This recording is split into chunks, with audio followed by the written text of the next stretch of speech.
The rescue helicopter that was supposed to be our salvation spirals down in flames. Its metal twisted like a broken toy. Through the smoke and chaos, I catch a glimpse of something that shouldn't exist. A monstrous, six-limbed creature with the fury of a T-Rex and the nightmare fuel of pure genetic madness. Martin's screams are cut short as those massive jaws snap shut, and I realize we are not just fighting for samples anymore, we are fighting for our lives. But how did we end up trapped on this god-forsaken island with the most dangerous predator ever created? Let me take you back to where this nightmare began. But before we dive into this prehistoric hell, smash that like button and subscribe for more movie breakdowns that'll keep you on the edge of your seat. Back in 2008, InGen had this research lab set up on a remote island in the Atlantic called Ile Saint-Hubert.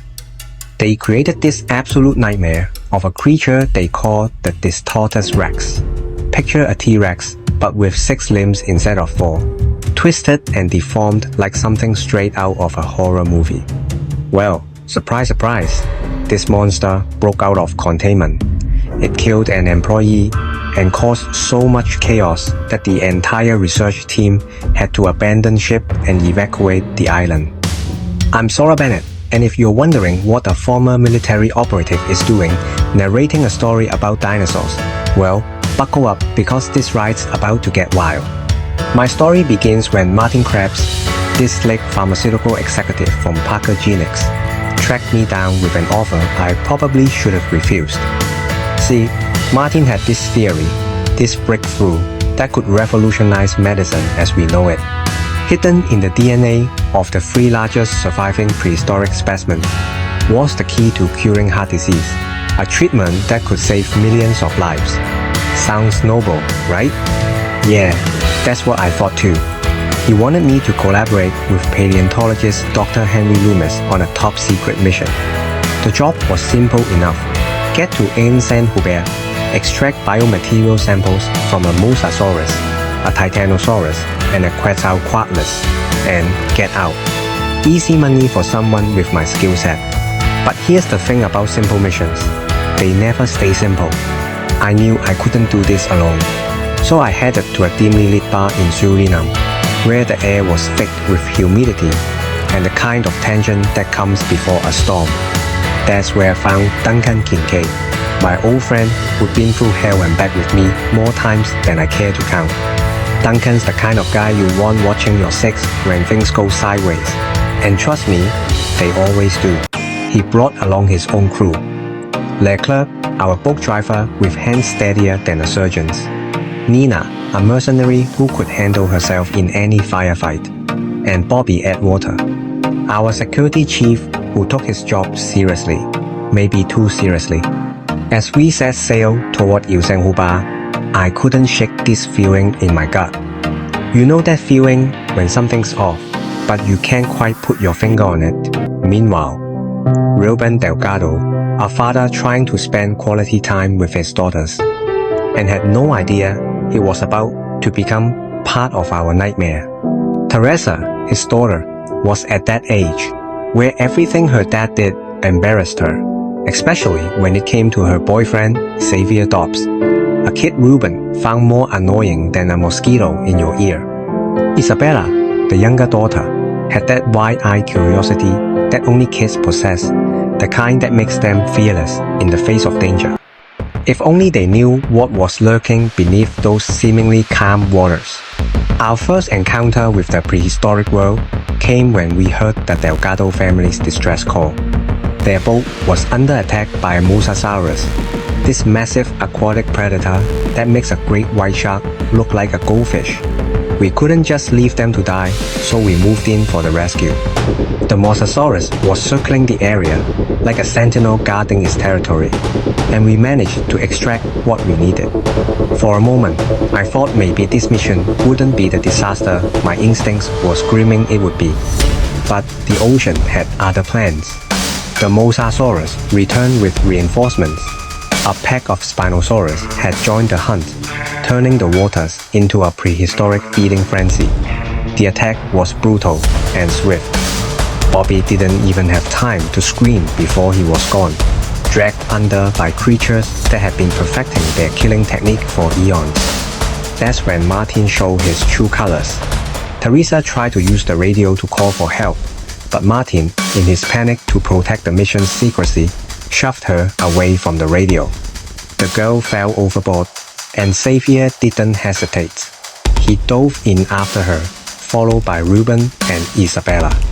That's when I knew these weren't just civilians we'd rescue, they were a family willing to die for each other. The Mosasaurus forced our ship aground, and Nina fought like hell on the shore. But when you are facing a Spinosaurus that's been perfecting its killing technique for eons, courage only gets you so far. She didn't make it. With our team scattered and casualties mounting, I had to make a choice that would haunt me for the rest of this mission. I told the survivors that I had a rescue helicopter scheduled to circle the island in 24 hours. What I didn't tell them was that I wasn't sure we'd all live long enough to see it. Separated from the Delgado family, our remaining team pushed inland to complete the mission. Ile Sengubet wasn't just any island. It was a graveyard of scientific ambition, a place where InGen had pushed the boundaries of genetic manipulation beyond all reason. Our second target, the Titanosaurus, was grazing in an open field with its herd. These gentle giants, despite their massive size, were surprisingly docile. Getting the sample was almost too easy, like the calm before the storm. For a brief moment, I allowed myself to think that maybe, just maybe, we could pull this off without any more casualties. I should have known better. The third sample was our biggest challenge yet. The Quetzalcoatlus, a flying predator with a wingspan that could shadow a small airplane, had made its nest in an ancient temple carved into the side of a cliff. Since these things were massive carnivores, we decided to play it smart and go for an egg, instead of trying to take on a full-grown flying death machine.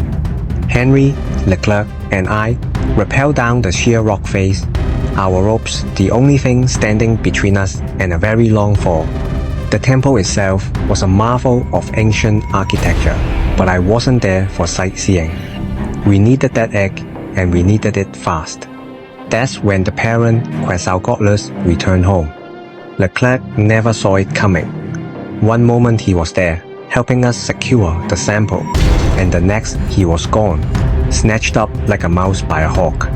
Henry and I managed to escape with the sample, but Leclerc's screams echoed in that temple long after the Quetzalcoatlus had flown away. That's the thing about this job. You can prepare for a lot of things, but you can never prepare for watching a friend die. While we were collecting samples and dodging flying death, the Delgado family was having their own prehistoric adventure on the other side of the island.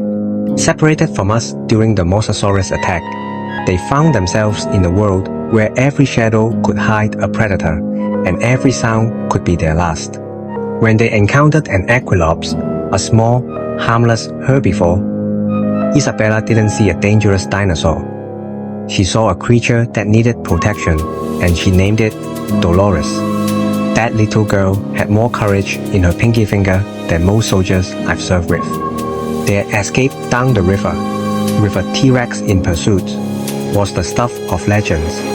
Ruben, a man who probably hadn't run more than a mile since high school, found the strength to protect his family when it mattered most, while a 40-foot predator crashed through the jungle behind them, its roars shaking the very trees.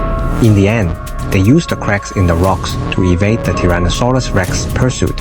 When both groups finally reunited at the abandoned InGen research facility, I felt a mixture of relief and dread. That's when Teresa recognized Martin. The look on her face when she saw him wasn't just recognition, it was understanding. She realized that our rescue mission had been anything but coincidental, that her family had been caught up in something much larger and more dangerous than a simple boating accident. Martin's true nature revealed itself like a snake, shedding its skin. He pulled the gun to me. With the samples in hand and his mission nearly complete, He no longer needed us. He took the samples and headed for the helipad in a UTV, leaving us to face whatever horrors the island still had in store. A pack of Moododons descended on us like flying nightmares, their hybrid nature making them perfectly adapted for hunting in any environment. We fought our way through them using every trick I learned in combat, but I knew we were running out of time and ammunition. That's when we found the underground tunnels beneath the research facility, escape routes built by scientists who knew they were playing with forces beyond their control. And here we are, back where I started this story. The rescue helicopter arriving right on schedule, its rotors cutting through the humid air like a promise of salvation. For a moment, just a moment, I thought we might actually make it out of this prehistoric hell alive. That's when the Distortus Rex made its entrance. 6 limbs instead of 4. The helicopter didn't stand a chance. Those massive jaws clamped down on the aircraft, and our ride home became a fireball that lit up the jungle canopy. The Distortus Rex found Martin at the helipad, and his screams were cut short as those jaws snapped shut. With the helicopter destroyed and Martin dead, we were trapped with the most dangerous predator ever created, hunting us through the ruins of InGen's ambition. As we made our way through the underground tunnels, we reached the locked gate at the end of the tunnel system. On the other side, a boat moored at a small dock, but the gate was locked and none of us were small enough to fit through the bars. Except Isabella. This brave little girl didn't hesitate.